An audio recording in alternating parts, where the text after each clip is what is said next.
Hi everyone, welcome back to my channel. సీరియల్స్కి సంబంధించిన ఎపిసోడ్స్ని మీరు మా ఛానల్లో చూడాలనుకుంటే ఈ వీడియోని లైక్ చేసి సబ్స్క్రైబ్ చేసుకుని కంటిన్యూ చేసేయండి. ఈరోజు వీడియోలో బ్రహ్మముడి సీరియల్లో ఏం జరగబోతుందంటే, కావ్య బాబుకి బొమ్మలు కొనుక్కుని తన అత్తారింటికి వెళ్తుంటే కనకం కృష్ణమూర్తులు కనిపిస్తారు. ఆ ఇంటి రాజుగారి భార్యవి.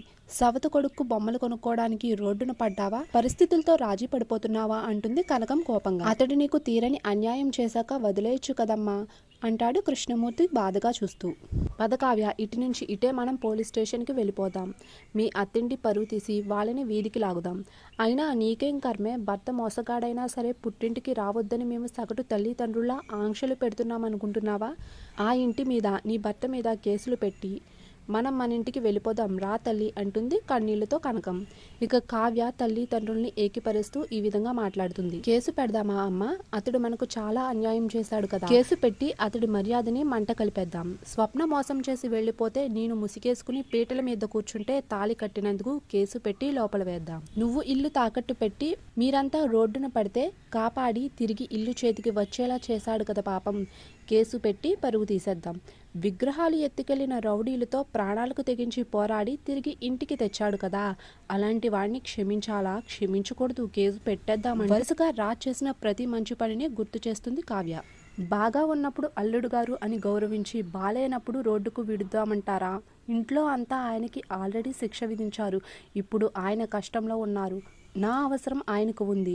ఆయన తప్పు చేయలేదు అని నా నమ్మకం. అలా కాకుండా నిజంగానే ఆయన తప్పు చేశాడని తెలిస్తే ఆ రోజు నేనే వచ్చేస్తాను ఇంటికి అంటుంది. ఇలా వీళ్ళ ముగ్గురు మధ్య వాదనలు జరిగిన తర్వాత కావ్య అత్తారింటికి బయలుదేరుతుంది. ఈలోపు దుగ్గిరాల వారి ఇంట అంతా సీరియస్గా చూస్తూ ఉంటారు. రాజ్ ఆఫీస్ నుంచి వచ్చే టైం కావడంతో రుద్రాని మనసులో పొంగిపోతుంటుంది ఆ పరిస్థితి. ఇక వీళ్ళు వేసుకున్న ప్లాన్స్ తో అంతా యుద్ధానికి సిద్ధంగా ఉన్నారు. కోటలు బేటలు వారే సమయం వచ్చేసింది. సింహాసనం మీద పులి కూర్చుంటుందా లేక సునకం కూర్చుంటుందా? సునకం అంటే నా కొడుకే కదా, చి అలా అనుకో. ఏది ఏమైనా నా కొడుకు కూర్చునేదాకా లాగాలి, అనంతసాగర సమస్య సాగాలి అనుకుంటుంది రుద్రాని మనసులో. ఇంతలో రాజు బాబుని తీసుకుని ఇంటికి వస్తాడు. ఇక అపర్ణాదేవి అడ్డుకుంటుంది. నీతో మాట్లాడకూడదని ఒక నిర్ణయం తీసుకున్నాను, కానీ మాట్లాడక తప్పని సమయం అంటుంది కోపంగా. తల్లి మాటలకు ఆగుతాడు రాజు. మాటలే కదా మమ్మీ, పోయేదేముంది అంటాడు. అపర్ణాదేవి ఆవేశంగా పైకి లేచి, పెద్దరికం పోయింది, మాట పోయింది. ఈ ఇంటి బరువుని భుజాన వేసుకుని ఈరోజు ఆఫీస్కి వెళ్ళావు, ఆ బరువుని దింపుకోమంటే వినడం లేదు అంటూ సీరియస్ అవుతుంది అపర్ణాదేవి. ఇక ఇందిరాదేవి లేచి వెళ్ళి రాజు ముందు నిలబడి ఇలా నిలదీస్తుంది. రాజ్, ఈ బిడ్డను ఆఫీస్కు తీసుకెళ్లాలని నిర్ణయించుకున్నావు సరే, మరి బిడ్డ ఎవరంటే ఏం చెప్తావు జనాలకి అంటుంది ఇందిరాదేవి కోపంగా. అప్పుడు రాజ్ నా బిడ్డ అని చెప్తా అంటాడు. దాంతో అందరూ సీరియస్గా చూస్తారు రాజు వైపు. ఆ బిడ్డకు తల్లి ఎవరంటే ఏం చెప్తావు అంటుంది ఇందిరాదేవి వెంటనే. రాజ్ మౌనంగా ఉంటాడు. నువ్వు సమాధానం చెప్పవు. సమాధానం దొరికే వరకు సమాజం నీ జీవితం మీద రచనలు చేస్తూనే ఉంటుంది, కథలు చెబుతూనే ఉంటుంది. నువ్వు బిడ్డను ఆఫీసుకు తీసుకుని వెళ్తానని చెబుతున్నందుకు సంజాయిషి ఏంటి అని అంటుంది అపర్ణాదేవి ఆవేశం. మీరంతా నన్ను వీడిని వదిలేస్తే వీడిని వదిలేసి ఎలా వెళ్ళాలి మరి అంటాడు రాజు. అందుకని వెంట తీసుకెళ్లి పరువు తీస్తావా అంటుంది అపర్ణాదేవి. ఈ గొడవ రాజు మొక్కుబడి సమాధానంతో ముగిసిపోతుంది. అంతే తప్ప పరిష్కారం మాత్రం రాదు. ఒకప్పుడు నా కొడుకు అమ్మాయిలతో తిరుగుతున్నాడని కంపెనీకి దూరం చేశారు. మరి ఈ రోజు రాజ్ చేస్తుంది ఏంటి? మరి రాజ్ చేస్తుంది తప్పు కాకపోతే ఆ రోజు నా కొడుకు చేస్తుంది కూడా తప్పు కాదు కదా అని అంటుంది రుద్రాణి. ఇక రుద్రాణి మాటలకు అపర్ణాదేవి అహం మరింత దెబ్బతింటుంది.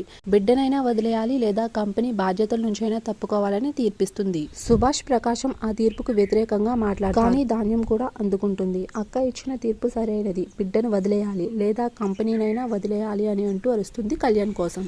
అంతా షాక్ అవుతారు. రక్తబంధం కోసం అధికారాన్ని వదులుకోవాలా? వదులుకోను, ఎందుకంటే నాలో పశ్చాత్తాపం లేదు, పరిహారం చెల్లించడానికి భయము లేదు అని అంటాడు కఠినంగా రాజ్. అంతా వింటూ ఉంటారు. రాజు మాట్లాడుతుంటే రుద్రాణి పొంగిపోతుంది. నేను కంపెనీ చూసుకోవడానికి అర్హత లేదని మీరంతా అనుకుంటే సంతోషంగా కంపెనీ బాధ్యత నుంచి తప్పుకుంటాను. అంతే తప్ప ఏ పాపం తెలియని ఈ బిడ్డను మాత్రం అనాథను చెయ్యను. నేను ఒకసారి బిడ్డ బాధ్యత తీసుకున్నాక నా కన్నతల్లి చెప్పినా వినను, నా కన్నతండ్రి ఆపినా ఆగను. ఉండనిస్తే ఈ ఇంట్లో ఉంటాను, వెళ్ళిపోమంటే వెళ్ళిపోతాను. ఆ నిర్ణయం కూడా మీకే వదిలేస్తున్నాను, మీరే ఆలోచించుకోండి అని చెప్పేసి బాబుని తీసుకుని పైకి వెళ్ళిపోతాడు రాజు. ఈ రచ్చలో కావ్య మాత్రం లేదు. ఇక అంతా బెత్తరు చూపులు చూస్తుంటే అనామిక అటు, రుద్రాని ఇటు పొంగిపోతూ ఉంటారు. ఎవరి ఊహల్లో వాళ్ళు తేలిపోతూ. అనామిక రచ్చ చేస్తూ ఉంటుంది. రాజు బావగారి స్థానంలో కూర్చోవడానికి వారసత్వం కావాలి, కళ్యాణ్ మాత్రమే ఆ స్థానంలో కూర్చోవాలి అంటుంది అనామిక. అనుభవం ఉన్న రాహుల్ని పక్కన పెట్టి అసలు ఏమాత్రం ఆసక్తి లేని కళ్యాణ్ని రాజ్ ప్లేస్ లో కూర్చోబెట్టమంటారేంటి అంటుంది స్వప్న. అర్హత లేని వాళ్ళని అందరం ఎక్కిరించమంటావా అంటుంది అనామిక. ఇక సుభాష్ అసలు జలకిస్తాడు.